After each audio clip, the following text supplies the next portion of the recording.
Valentina, que história você vai me contar hoje? Hoje eu vou contar a história do maior profeta da Bíblia. Está pronta para ouvir mais essa bela história?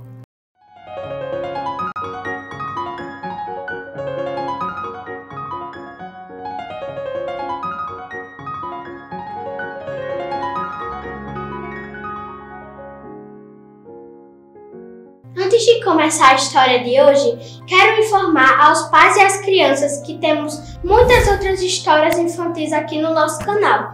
Acesse a TV Ama no YouTube e se inscreva no canal para abençoar a vida das crianças que você conhece com o aprendizado da Palavra de Deus. A história de Elias é muito intensa e começa assim. O rei Acabe fez ídolos para o povo adorar, e isso era contra os mandamentos de Deus. Então o Senhor enviou Elias para levar a sentença por seus pecados. Elias disse a Acabe que não choveria por 3 anos e meio em Israel. Nem sequer um orvalho cairia, e só choveria novamente quando Elias falasse. Elias disse isso e ouviu a voz do Senhor, mandando ele se refugiar no deserto, às margens de um rio, pois ele seria sustentado por uns corvos, uns pássaros pretos. Valentina, como um passarinho pode dar comida a um homem? Deus é poderoso, Clarinha. Ele pode fazer qualquer milagre. Esses corvos traziam pão e carne para Elias todos os dias, de manhã e noite, e água para beber ele pegava no rio. Elias ficou ali, morando na margem do rio, até que ele secou. Então o Senhor mandou ele ir para uma cidade chamada Sarepta, onde uma viúva ia dar comida e abrigo a ele.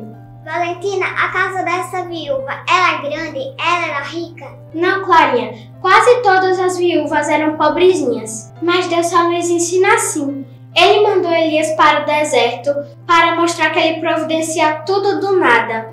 E fez o mesmo quando enviou Elias à pobre viúva. Quando Elias ia chegando na cidade, viu a viúva catando os galhos para fazer o fogo, para cozinhar a última porção de azeite e trigo.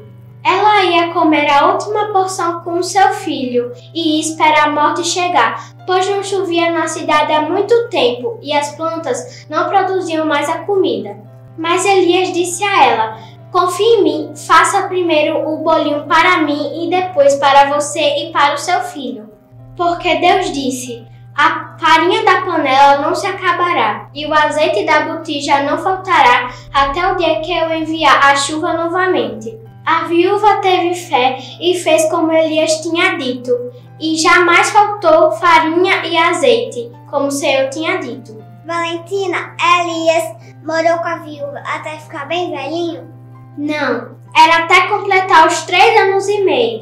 Esse foi o prazo que o Senhor deu para que chovesse novamente.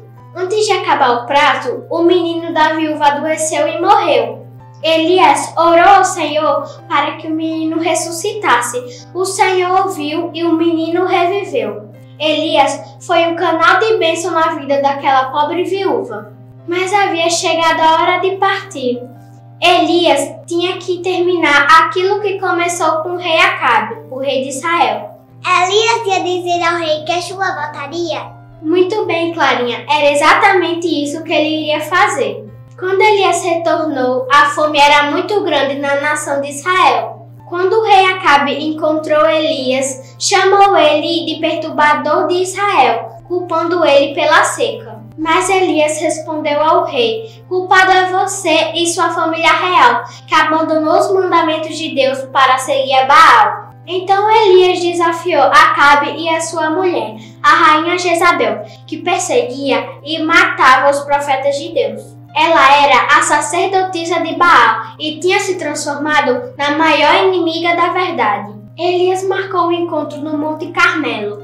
Ele enfrentaria sozinho 450 profetas de Baal e 400 da deusa Aserá. Agora era Elias contra 850 falsos profetas. Não eram muitos contra um só, Clarinha? Valentina, Elias não teve medo deles? Não, Clarinha, o Senhor encorajava Elias. Então todos se reuniram no Monte Carmelo para que o verdadeiro Deus se revelasse ali. Elias propôs que fosse oferecido 2 bezerros para o sacrifício, um para Baal e outro para o Senhor Deus. Só não podia pôr fogo no sacrifício, pois esse fogo viria da parte do Deus que respondesse à invocação. Os profetas de Baal aceitaram o desafio diante do povo de Israel. Escolheram seu bezerro e começaram a chamar por Baal desde o nascer do sol. Quando deu meio-dia, depois de 6 horas que eles clamavam por Baal, Elias começou a mostrar-lhe os falsos deuses que eles adoravam. Elias dizia assim: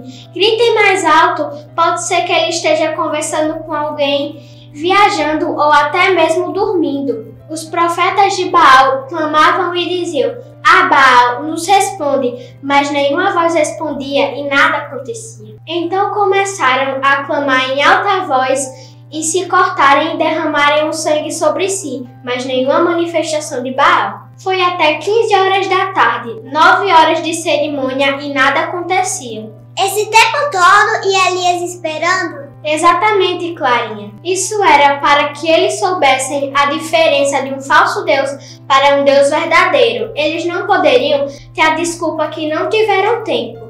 Então Elias chamou a atenção do povo para o que ele ia fazer. Preparou um altar com 12 pedras, colocou a lenha em cima e os pedaços do bezerro. Fez um rego em volta do altar e pediu para que derramasse muita água, molhando o altar, a lenha e enchendo o rego em redor.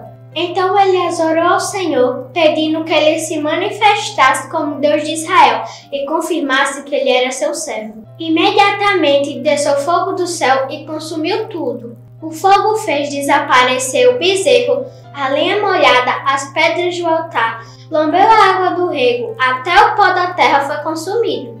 Quando o povo viu isso, caiu com o rosto em terra, dizendo assim: só o Senhor é Deus, só o Senhor é Deus. Elias mandou que todos os profetas de Baal fossem destruídos.